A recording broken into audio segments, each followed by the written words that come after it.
Alam mo, hindi mo malalaman ang pinagdadaanan ng isang tao kung hindi ka lalagay sa kinalalagyan nito. Kaya huwag kang masyadong mapanghusga dahil iba-iba tayo ng hamon ng ating buhay. Kung lalawakan mo ang pag-unawa mo sa lahat ng bagay, magkakaroon ka ng mapayapang pamumuhay. Sa ngayon kasi, konting kibot mo, konting pagkakamali mo, sobrang big deal na sa iba. Ang iba naman ay mabilis makapanghusga kahit hindi pa nila lubusang kilala ang isang tao. Kaya naman, may nais akong ikwento sa inyo at sana may matutunan kayo. Kung napapansin nyo sa litrato na ito, parehas silang nahihirapan at kailangan tulungan ng lalaki ang babae para hindi ito mahulog. Pero lingid sa kaalaman ng lalaki ay mayroong ahas sa harapan ng babae at lingid sa kaalaman ng babae ay may bato na gumuho sa katawan ng lalaki.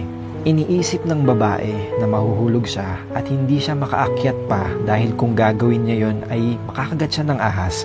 At iniisip niya sa lalaki na bakit hindi siya gumamit ng kaunti pang lakas para maangat siya. Ang iniisip naman ng lalaki ay sobrang sakit na ng nararamdaman niya dahil natabunan siya ng bato. Pero patuloy niya pa rin ibinibigay ang lahat ng lakas niya para hindi mahulog ang babae. Iniisip niya na bakit hindi magbigay ng kaunting effort ang babae at maaari niyang gamitin ang kanyang paa para matulungan itong makaakyat. Ang moral lesson ng storya na ito, hindi makikita ng ibang tao ang pinagdadaanan mo at sakit na nararamdaman mo unless kung sasabihin mo, ganyan ang buhay kahit sa trabaho pa yan, sa pamilya mo, sa mga kaibigan mo, at sa feelings mo. Kailangan nating lawakan ng pag-unawa at intindihin ang mga taong nakapaligid sa atin. Subukan mong lumagay sa sitwasyon ng iba bago mo sila husgahan. At wala kang karapatang paratangan ng isang tao, lalo na kung hindi mo pa to lubusang kilala. Kailangan mong lawakan ng pag-unawa at isipan mo sa lahat ng pagkakataon. Huwag mong hayaang maging big deal ang maliliit na bagay dahil baka ito pa ang pagsimulan ng away. Hindi perpekto ang mga taong nakapaligid sa'yo. Lahat tayo ay may kapintasan. Ayon nga sa nabasa ko, you need to learn how to practice the pause. Pause before judging. Pause before assuming. Pause before accusing.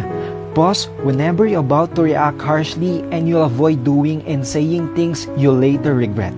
Maging isa ka sa mga taong malawak ang pag-unawa at pag-intindi sa lahat ng bagay. Iba-iba man tayo ng prinsipyo at paniniwala, pero dapat mo silang irespeto at igalang. Sana may natutunan ka ngayong araw na to kapatid at huwag mo ring kalimutang ibahagi ito sa iba at ma-appreciate ko kung i-follow mo ang page na to dahil mas marami ka pang videos na mapapanood kagaya nito. Mag-iingat ka palagi and God bless.